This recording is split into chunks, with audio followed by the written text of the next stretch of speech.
Hi, I'm Tiffany Oshinsky. And I'm Khat Bell. And this is Serving Pancakes with League One Volleyball. The inaugural Love Finals are here. In today's episode, Khat and I will recap the quarter and semifinal matches from the Love Finals in Louisville this week, and we'll preview the championship match between LOVB Omaha and LOVB Austin, which will air Sunday at 4 p.m. Eastern Time on ESPN, ESPN2, and Disney+. But first off, wow, Khat!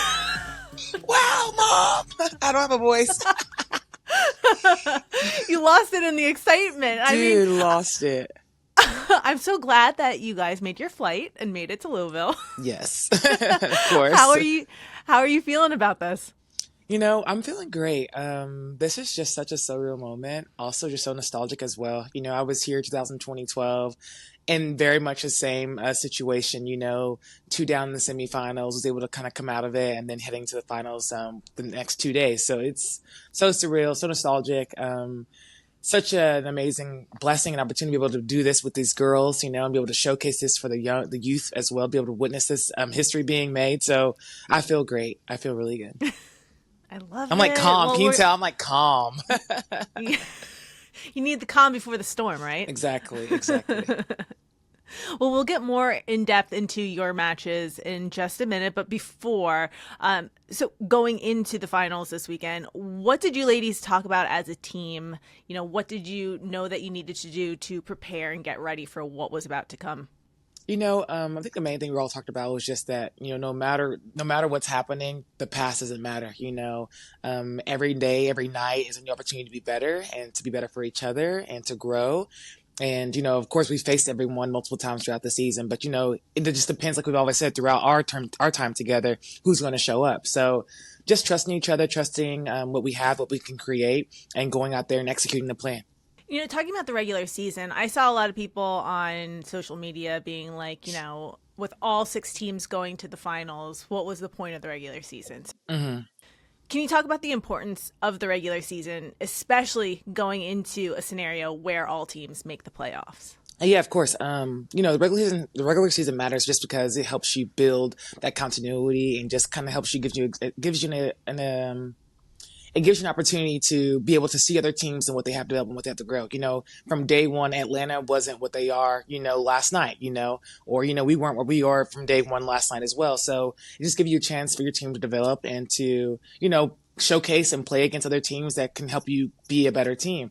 I will say, it's a shortcoming, obviously, with everyone making the playoffs. But as we know, we've been saying the entire season that, like, every night, every team is close. Every team is built to be able to compete from the starting lineup to the bench. So when you're bringing in, a bench player from a substitution in from the bench, you're going to get the same kind of caliber. You know what I'm saying? So it just comes down to who's going to show up every single night, like we've been saying all season long. One of the things I love about this league is the parity and how any team can win at any time, which is why, I feel like all 6 teams are in because anyone could win.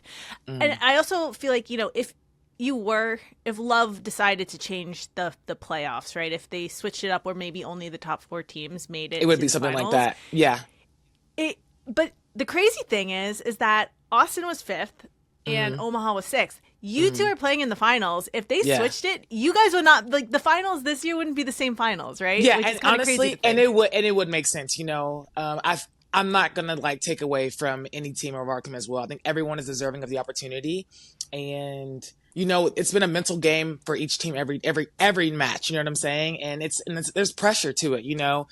Being in position like Atlanta, you're the top team. You're going against a team that you beat, not just beat, like smacked around. The entire season, and there's kind of that pressure of that we beat them all season long.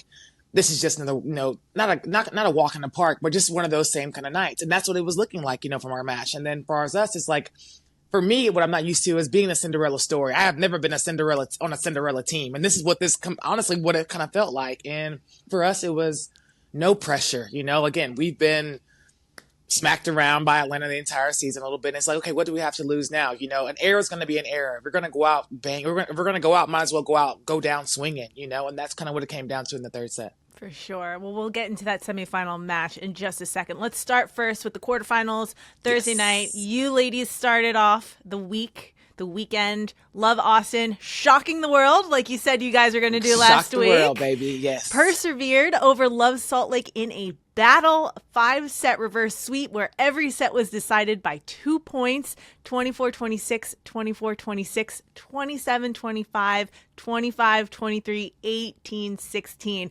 Now, we've talked a lot about finishing on this podcast, and in the regular season, Love Austin played 5 sets and lost 4 of them, including the final match of the regular season, which was against Love Salt Lake. So what was different this time? Again, we don't have anything to lose, you know. We have an amazing opportunity ahead of us, and this is just something that we can be able to move forward with. And let's try to give them something different. You know, I think both teams plays really well. A few numbers were kind of off. You know, I think Molly was the only one that hit over 250, but we as a team, you know, it balanced out pretty well. We blocked out like crazy. So, you know, again, just trying to have that, like I always say, that like goldfish memory, you know, even though we just played in the week before, I mean, a few days before, it's something new. It's a whole new opportunity, a whole different atmosphere, and just being able to learn from the mistakes that we made prior. Mm-hmm. So talk to me about what was going on through your mind in this match, because, you know, every set was so close, and especially that 5th set where you ladies started off with the lead, then you lost it, and then you got it back. You know, my biggest thing is about experience, you know what I'm saying? And when I'm in that situation, you know, I try to feed into everyone that's around me and who's on the court, and as well as the players around me on the bench, and just trying to be in that moment as what can I give as much as I can, whether it's my voice, you know, whether it's just, you know, being able to talk to players. And me and Koto were locked in together. I think Koto was kind of having an unbalanced game, you know, and she has so many things, so many people talking to her, of course, you know, and she wants to do her best. And, you know, you have coaches talking to her, you have her other teammates talking to her, you have assistant coaches talking to her, everyone's talking to her. At the same time, it's kind of a language barrier too, you know, and I could just tell that she was kind of in her head. And so I pulled her to the side. I said, you know what, Koto? I said, USA defense, okay.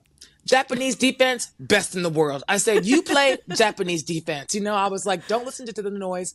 I said, don't listen to your body. I said, trust your eyes, read and react. I was like, you've been doing this for the longest out of everyone on this team. You got this, you know, just talking to her. And that for me was a game-changing moment for her as well. Her momentum changed, her contact to ball changed, you know, and she came to me and she was like, I needed that, you know. And so for me, whatever I can do in those moments, those high pressure moments, is something, again, we've all been used to. I want to be that player to help people around me. I love that. Yeah, she was amazing on the court. So what you said to her, well done. I mean, actually, they were talking about you a lot on the broadcast when you went in there. Like, and here comes Khat Bell, one of the leaders on this team, vocal, her presence, everything. I mean, Koto is a great example of how girls respond to you, right? And how you can be this great leader for them. Do you notice that also with the younger girls? Oh, 100%. You know, I've always been about making an impact, whether it's on and off the court. And I think also with Logan, she is just such a light, and she's someone that I know I can actually like talk to and really get to. I've had an experience with them when I was about 5 or 6 years ago. I went to my first UT volleyball game since I had graduated, and they were losing to USC Santa Barbara, or UC Santa Barbara, or the university is called. And I was in the stands and I was watching it go down, and I was like, there's no way my first game of coming back after graduating, they're going to lose to lose in the Sweet 16. And so I got out of the stands. I walked my tall self down there. Security like kind of held his hand out to me. I pushed his hand out the way, and I saw Eric Sullivan. I was like, can I talk to them? And he was just like, and I was like, okay, forget what you're talking about too. So I went over to the bench and I brought them all in, and like, you know, I was able to make an impact and talk to them and get in their heads and be like, hey, yo, like, let's go. You know what I'm saying? So, you know, I think the younger girls respect me a lot. Obviously I'm a person with a very big voice, and, you know, I feel like if I'm not being heard, I'm going to be heard, you know, so I love them all. It's been great with them this season. Mm-hmm. Well, it's showing that it's paying off. So You're in the finals. There we go. All right. And let's also talk about middle Molly McCage, because, you know, she showed up and showed out. She balled that night, earning a well-deserved player of the match honors thanks to 20 points from 13 kills, 6 blocks, and an ace. So talk to me about Molly and her performance Thursday night. I love Molly. You know, I have watched her since she was in high school, and just as a pro, I've been able to watch her go through her adversity and her challenges, and just to overcome and rise every single time has been it's an inspiring for me as well, you know, and to see her, to be able to play with her and to see her out there doing what she loves and to bring the passion that she brings and to be able to be successful in this sport, it means everything to me just as much as it means to her, you know. So she is such an amazing person, athlete, friend, and it's been great to witness her greatness all season and throughout her entire career, actually. She was so fired up that night. She was going every in. Cutaway. When she blocks, she always like leaves her hand up, and I'm always like, it's the claw, you know, from like Toy Story. It's so cool. Love that.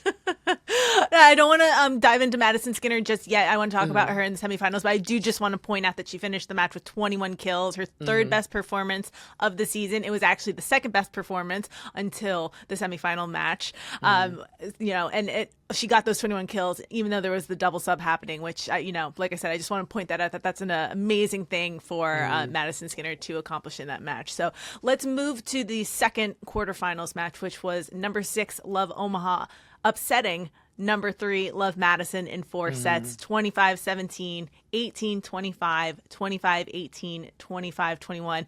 Now, I feel like the scores of this match don't really showcase how close it was. And I feel like it was so close, and especially the length of those rallies. Yes. There were some intense rallies in that match. So talk to me about the defense. You know what? Justine. This girl, like, never ceases to amaze me. Like, she is just so great. She is such a leader back there, and be able to pass for them, play the balls up for them, and her out-of-system setting is literally out of this world. As well as, you know, the Madison defense as well. You know, having a great libero on both sides is just a fantastic asset to have for your team, and being able to put balls up and transition those big time swings versus Annie Drews and versus the Gov. Like, it's great. So be able to have a defense, be able to bring balls in transition, give you opportunities as an attacker. You want that as a player on any volleyball team. Oh, yeah. And watching Justine when she goes to set and she calls the ball, I can't do it because it's so loud, but her screams are like, mine! And she like raises her hands. Love it.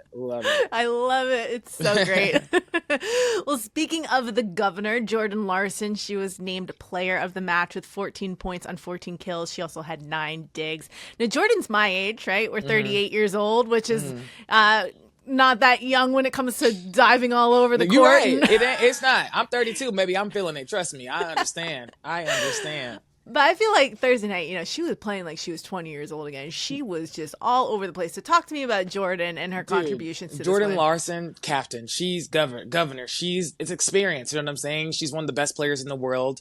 A renowned, astonishing player. She's a GOAT, greatest of all time. And be able to do what she does at this age is very impressive. And you can just tell, like, sometimes it's all about the big jumps and the big blocks and, like, the athletic moves. Like, it's about the experience, using your vision and using your brain. And her volleyball IQ is out of this world. So she's that. She's the greatest of all time. That's what you should expect from Jordan Larson. Yeah, the GOAT governor. The GOAT governor. Yeah, put them all in one. Yeah. Well, Omaha had only one win over the last 12 matches. Meanwhile, Madison finished the season 7-1, and they were able to move up, you know, to that 3rd seed.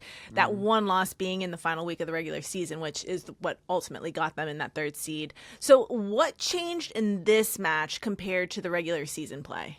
Again, it's all or nothing at this point. You know what I'm saying? We're already here. We might as well, you know, and to see Omaha go in there, despite what they've been facing in the past, and be able to go in and just put their best foot forward is what it's all about. I think volleyball is a game of who shows up, a game of errors, game of mistakes, and who can maintain those long rallies and run the marathon, you know. And I think regardless of what was going on before this playoffs, I think they were able to come together collectively as a group and do what they're supposed to do as a unit. All right, well, let's move on to Friday night's semifinal doubleheader. And you ladies was that last love night? Austin. Yeah, that was last night. Love Austin had yet another 5-set match and yet another reverse sweep, beating top-seeded Love Atlanta 21-25, 15-25, 25-22, 25-10, 16-14. So first, how tired are you ladies going into that match? Or was the adrenaline really pumping? Honestly, I have to give it up to our girls. I have to give it up to our squad, to our staff. Chris came in after the game last night. I told him, I said, "Ha, just kidding. You thought we were joking around this whole time. We were going to do this the entire time." The resilience, man. The resilience. When you get on a team with a group of women, there's different personalities, there's different chemistries, and that's just what it is. And I think as a team, we do face that, if I'm being completely honest. Everybody, we're not the best tight-knitted group, but we care about each other, and there's a certain level of respect that you just have to have. And I think we do have that. But I can genuinely say that I felt like last night, this weekend in general, but definitely last night, was the first time I actually felt that we genuinely as a group wanted what's best for everyone, no matter who was out there, no matter what was happening. I feel like everyone was just breathing into each other and feeding to each other to get us all, over that hill, you know what I'm saying? And even coming off a fifth set match the night before, to be able to put the same players out there and then to come out and bring the same energy and the same heat. Actually, the numbers were even better than the night before, was amazing. And I'm just so proud of them. I'm so proud of this group as a collective. And I just want us to keep it's not about volleyball, just riding the vibes that we have with each other right now. And it's very almost emotional. I felt myself almost crying a few times last night just because I'm on the bench, just because there's just a feeling, you know what I'm saying? And I felt like for the first time, we were able to touch that base of that feeling. And it was just great. And I think last night it showed, and the result was amazing. And I just have so much love and respect for these girls. It was great. Yeah, it's magical when your team comes together on a different level besides just playing well, right? It hits this emotional level, which is what's going to help you. Someone's asking me, how honestly, how do you guys feel as a team? And for me, and I'm not just for a few people, I'm sure it didn't feel like we were all bought in, if that made sense. You know what I'm saying? You have people talking to you and feeding to you this information and get you to be passionate about something.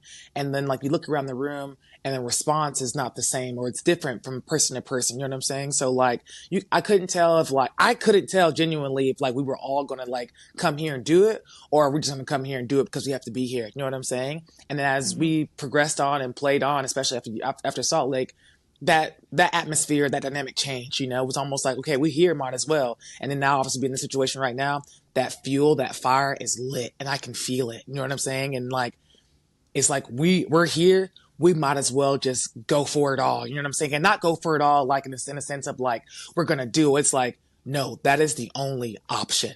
I feel like that definitely helped you with this match against Atlanta, because Atlanta had your number all season, right? What? You guys wrung our necks. Wrung our necks. ran around like chickens with our heads cut off. I mean, you lost. You guys played 4 times together, and Austin lost all 4 matches. You guys won just 3 sets out of the whole time that you played. So going into this match, besides just saying, you know what, we're here, we're just going to give it our all, did you have any strategic game plan that you were going to implement to try to beat Atlanta? I mean, of course, I think our main thing was, they have great outsides. They have great defense. Kelsey Cook is amazing. Mackenzie was the outside player, I believe, of the season. Danielle Contino has found her stride. Tess has come back into the mix as well. So I think our major thing was kind of control what we can control, which is one, we know we can control our side. And Atlanta's a team that doesn't make a lot of mistakes. And if you're able to just be patient, if you're not, whether the set is not what you're looking for, whether the pass you're looking for, the set the ball's not what you're looking for, if it's not a good situation, let's just trash it, recycle it, if into the block or over the net, and we're the best blocking team in the league. That is for sure. So it's let's block for it, And our main thing was we can be patient with ourselves, try to maintain at least, one player, and then pick up tits. As great as Danielle is, our goal was say, okay, let's see if Danielle can take over a match by herself. And if she can and they win that way, we tried. You know what I'm saying? But we can't let Danielle go off, a middle go off, both outsides go off, both middles go off. And that's in the first 2 sets that you can tell, there was the balance on the court from the Atlanta side was insane. So we had to figure, okay, what can we do? We're tipping balls on us. At one point, we're taking our outsides out. So we're able to transition out of that a lot better. And once the match kind of got on and progressed, we kind of caught a rhythm as far as what they were doing as a team. Okay, well, when Kelsey's out, they're going this direction. Okay, when they run the slide, they're not setting the slide at a high percentage, so then they're going to have Danielle on the C. So if there's a block there, she's going to tip. Somebody come out of the block. There was just almost a game plan from what we started with, changed and progressed as the game went on going into the match. Mm-hmm. Well, you could tell that you guys, I mean, I know Atlanta doesn't mess things up a lot, but you could tell you got in their heads, especially in that fourth set. I mean, 25 to 10, I think was, that I didn't actually look at all the matches or all the sets from this season, but I'm pretty sure that was probably the biggest deficit out of any of the sets this season. And you guys just getting in their heads too was just phenomenal. I mean, Paulo Coco, Atlanta's head coach, was subbing in girls that hadn't really played previously in the match, and all of a sudden you're just messing with their vibe. Did you guys have an idea in that set that you had this in the bag? Once we talked about this in film, and we said, okay, if he makes a change, switching Gia and Mackenzie, once Gia subs in, we know we're doing something right. We've thrown off something to a point where he's trying to get another view of something. And Gia, because of she hasn't been in the game a lot and with these girls and in the situation a lot, she's better. We can maintain her a little bit easier. She's not hitting the ball as fast. She's not hitting the ball the trajectory of Mackenzie's hitting it. So once those substitutions kind of started rolling in, we knew that he was kind of in a panic. That made sense, So again, regardless of what they were doing, we still wanted to focus on our side, what we could control, and that was just playing our defense, playing volleyball the way we knew to play volleyball. Well, let's talk about Madisen Skinner. She was player of the match, finishing with 29 points from 25 kills, a block, and 3 aces. Back-to-back nights with amazing numbers. And we've talked about this before. She's fresh out of college. It's amazing. So just talk about her awareness and her ability to be able to play so well at the pro level. Yeah, I think coming in, Madisen was just trying to find her stride and her rhythm. The block is different. The defense here is different. The atmosphere is also very different. You're playing with girls you used to play with, but you're also playing with vets that, are a little bit more, let's say, tough, so to speak, And she's managed it all so well. And I think, last night being her third most high performance throughout the season shows that, she's growing and she's getting her experience in. And she showed, why she should be playing at this level. And I was just so proud of her. Again, for her to be able to come back-to-back nights after 5 sets and doing what she does at such a high caliber and doing better than what she did the night before was very impressive. And we're proud of her. We love her. And she definitely those big moments that we needed for her to step in, she did every single time. All right, well, let's move to the semifinal match, which was another upset and another 5-set reverse sweep. Number 5 Omaha defeating number 2 Houston 15-25, 24-26, 25-23, 25-23, 15-12. So how did Omaha manage to pull out this win over a team that looked pretty dominant all season? Houston's the only team that had the winning record over top-seeded Atlanta. It's like a Cinderella story. You just got to go out and put your best foot forward. Gov, now I will say, Jordan is great. She plays great all the time. But last night, she was playing like she was 21. She was hitting. I haven't seen Jordan hit 4-4 like that in a minute. And the way she was, it was nasty. Her and her balance on the court and, being able to, rally up her troops and her teammates on the court and then play at a high performance at a high level was great to watch. They definitely was well-deserved win. I loved how they were able to get, Houston a little flustered a little bit. There was a lot of serving errors that normally Houston doesn't make, and which kind of helped them put them in the lead a little bit. So they did a great job, just holding down their own. Now, Omaha switched up their offense a little bit later in the match. Instead of going from a single setter with Laura Dykema, they brought in Gabby Blossom for a dub sub. How much does the dub sub help players in these intense matches? It gives you an opportunity to score more points. The slide attack from Stiverins is obviously a one of one. She's great at doing that. Gabby's a great, phenomenal defensive setter as well, and she can put the ball at the spot every single time. And so it just gives you opportunity to create more opportunities for your team. And I think using the dub sub is a great way to, if the game is kind of tight or, you're going on a kind of a 2 or 3 point downhill streak of losing a few points in a row, a dub sub will give you a change that you're looking for.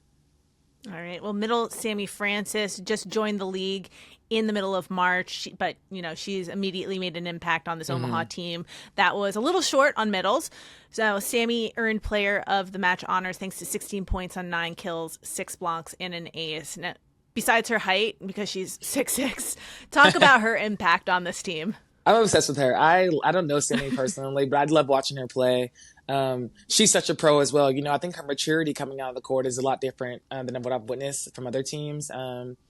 She's looks like she's been on this team been on their team for a long time. Looks like she's been doing this for a long time. She caught her stride very early and her rhythm with the setters as well. So, it's been great to watch her develop as a player and see her out here as well. And Omaha, as we've talked about, has some older players like Jordan Larson, who's 38. Their setter, Laura Deike, is 35. You're also in your 30s. You guys have players on your team who are in their 30s. So just talk to me about the recovery at the age after, at this age, after you're playing such intense matches, to go from, back-to-back 5-set matches to get ready for the finals. How do you get your bodies ready for this final showdown? Sitting down is your friend, sitting down as fast as you can. Normatec, which is our the compression boots that you use to put on your legs, Normatecing, putting your legs up. We have massages available here to us, so we can get in there whenever we can. Hydrating, and I think a lot of it is also just mental, as much as your body may physically, if you can get your mind and control your mind of what's going on around you and how you're feeling, you can control your body and what you feel. So, and lots of Advil. I know they're taking Advil. Y'all popping Advil like candy. Don't lie. So I think Advil, a little icy hot. Oh yeah.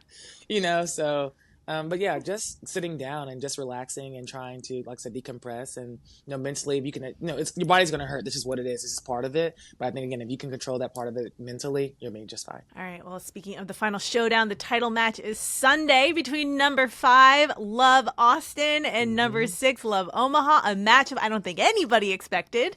So what do you ladies on Austin need to do to get the final W? Focus on our side. Omaha has some great athletes. Obviously, they have an amazing defensive specialist as well. I think just what's helping us right now is just doing us. Focusing on us, being patient, being clean, and just staying together. We just kept saying, stay together, no matter what's happening, just stay together. We're gonna have to obviously make some adjustments, obviously with serve receive and serving. We're gonna be serving some of the best passers in the world as well, and especially to make a sub with Lexi Rodriguez, her putting her out there. So just trying to get an off balance and trying to see where some good spots to serve. And, putting up a solid block. The Gov is going to be who she is, and they have Stivrins on the slide, and they have Sammy in the front row. So just being able to put up a big, good block, serving well. I think serving is going to be our best friend for sure. If you can get them out of system, it'll be easier to maintain, I think, a little bit. And for Omaha, without giving away your playbook and your game plan, what does Omaha need to do? Pray. Just kidding. That would help. Sorry. That came out too fast too. But honestly, that's how we're feeling. You know what I'm saying? There's a charge I can feel, it's giving dog, it's giving foaming at the mouth. It's giving we're just ready to just break out of whatever's about to happen. But honestly, just again, the best thing they can really do is, play their best game. It's do or die, I think, at this point. And, we both deserve to be here. We both worked really hard to be here. We have the same amount of, kind of recovery time coming into the next match. And what can they do? Play volleyball the best way you can, because we're going to play our best way we can. So, yeah, well, it's going to be so exciting I'm to watch. Trying not we're to talk actually shit having about a talking love shit. finals. We're actually having a love finals watch party at my house on Sunday with a few families and our daughters and stuff. So it's going to be a lot of fun. We're so excited. And I mean, these finals have been everything a volleyball fan could want when it comes to watching volleyball, right? Upsets, reverse sweeps, insane defense, hard hits, close matches. So I can't wait to see what you ladies bring in this title match. And for anyone who is ready to watch, you can watch the last match of the inaugural season at 4 p.m. Eastern on ESPN, ESPN Plus, ESPN2, and Disney Plus, and we will see who will ultimately hoist the inaugural Love Trophy. Best of luck, Khat. Thank you so much. And one more game. Let's go. Thanks for watching Serving Pancakes. Don't forget to subscribe and hit the like button. You can also listen to the podcast version on the iHeartRadio app or wherever you get your podcasts. Love, League One Volleyball.